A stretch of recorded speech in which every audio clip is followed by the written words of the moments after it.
Hello everyone and welcome back to another video. Today we are checking out the unbelievable power of the B-2 bomber. This is something I've actually seen before, but I haven't actually went into the whole thing of actually learning about this B-2 bomber. So we're going to check this out together.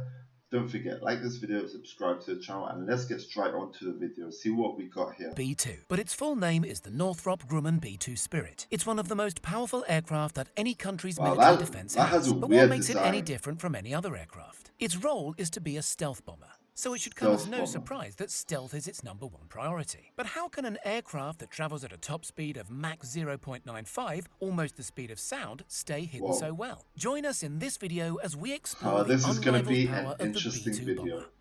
Let's see. It's wider than it is long. Its 52-meter wingspan trumps its 21-meter length, but remains virtually undetected. This is all thanks to its clever packaging. A radar cross-section is how detectable something is by radar, and the B-2's cross-section is just 0.1 meters square. Compared with a cargo aircraft, which can measure anywhere up to 100 meters square, this low-drag wing configuration not only helps it achieve minimal cross-section, but its range is also vastly improved. It can travel more than 11,000 kilometers, about 6,900 miles, in one go, and can keep going thanks to its ability to be refueled mid-flight. Radar-absorbent materials, like a carbon graphite composite, help reduce its infrared signature by absorbing many of the radar beams that would normally detect such a plane. In fact, up to 80% of the aircraft is made of composite materials, which, as well as having radar-absorbent properties, are extremely strong and well-suited to the B-2's ultra-dynamic nature. The wings, for example, have a larger degree of flex than aeroplanes you and I may have flown on, which helps absorb energy from aerodynamic stress, making it more efficient at high speed. Using these materials also helps the longevity of this bomber aircraft. While metals and metal alloys have a shorter lifespan,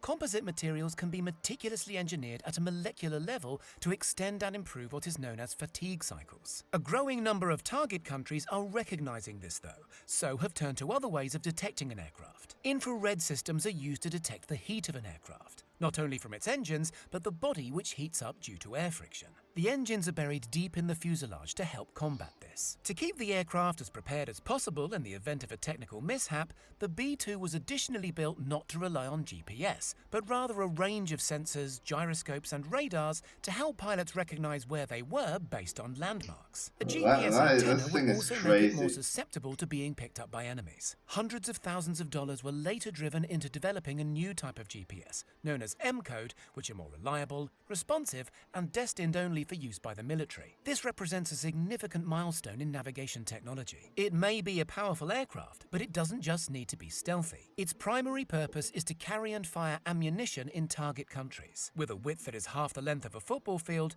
you may think it can carry a lot. Double this and add some more. That's how much the B-2 can store. Two internal bays have an official limit of 18 tons, but it's likely that it could carry even more if needed. Its armament includes 80 500-pound class bombs, 36 750-pound class bombs, 16 2,000-pound class bombs, and 16 nuclear bombs, such as the B-61 or B-83, as well as a handful of other satellite-driven missiles and penetrators. An update in June 2007, a decade after it was first conceived, the B-2 was awarded a contract to integrate two massive ordnance penetrator, or MOP, weapons. This GPS-guided weapon carries 5,300 pounds of explosive material and is designed to target even the most protected enemy compounds. Its manufacturers say that this is the most survivable aircraft in the world and combines three things that no other rival could: long range, stealth, and the ability to carry an extraordinarily heavy payload. All of this just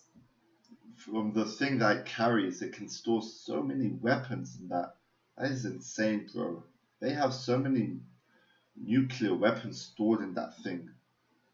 That's just insane. Comes at a cost, though. Each supposedly game-changing aircraft cost $737 million in 1997.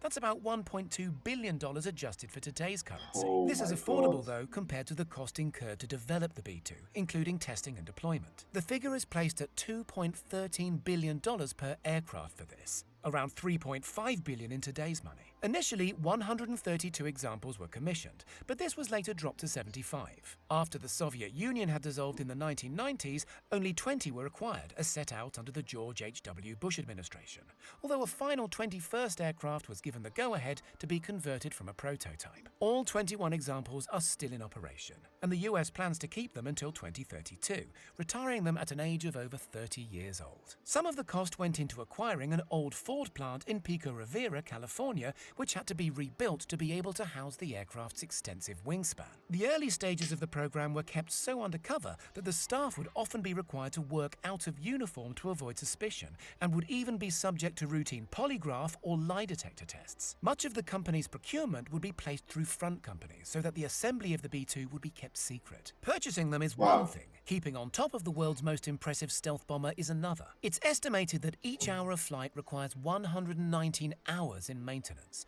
That's twice what is required by the B-1B and B-52. In 2010, it was said that each hour of flight cost $135,000 to the US taxpayer. We've covered every aspect of the B-2, from its impressive stealth to its staggering firepower. But what's it like to be inside one? Pilots are trained daily, which means they are able to competently fly the aircraft whenever a mission requires them to. The trainee and the instructor occupy the aircraft's 2 seats, both of which have access to the stick. With hands-on at all times, the instructor can intercept at any point. Protocol says that the person who takes over should say, "I have the aircraft," which is met with the other person saying, "Roger, you have the aircraft." Like most commercial aircraft, this too has autopilot, which is used to keep things on track like its altitude. Space inside is limited to the 2 seats and a narrow Look at passage all those behind them, buttons which though. provides just enough space for a blow-up mattress. Look at all There is that. no bedroom or fridge. The duo are expected to carry non-perishable food items. And despite the ultra-high-tech cockpit, the toilet is, less so, to put it politely. It comprises a stainless steel bowl in the space behind the seats, completely uncovered. As No if way. flying such a large aircraft isn't enough, pilots should be aware of both air attacks and more secretive digital attacks, as well as preparing weapons and keeping tabs on information like hydraulics, electronics, and environmental conditions on the 8 screens that make up the majority of the cockpit. We're told that the biggest challenge is managing all of this at the same time, in an aircraft that's traveling at almost the speed of sound. Whether you agree with military activity or not, there's no denying that the B-2 bomber is a ridiculously advanced, high-tech piece of engineering that combines some astonishing facts. A high top speed and the power to destroy whole areas, all while maintaining ultimate stealth. Wow, that is just insane. Like, this stealth thing, like, could bomb any place without being detected. That is just crazy. No way. Wow, what is this? Inside the biggest cruise ship in the world. Wow. This would be an interesting video to react to. Let me know what your thoughts were on this video. Let me know what other reactions you would like. Don't forget, like this video, subscribe to the channel. It truly helps out. We'll see you on the next video. Peace out.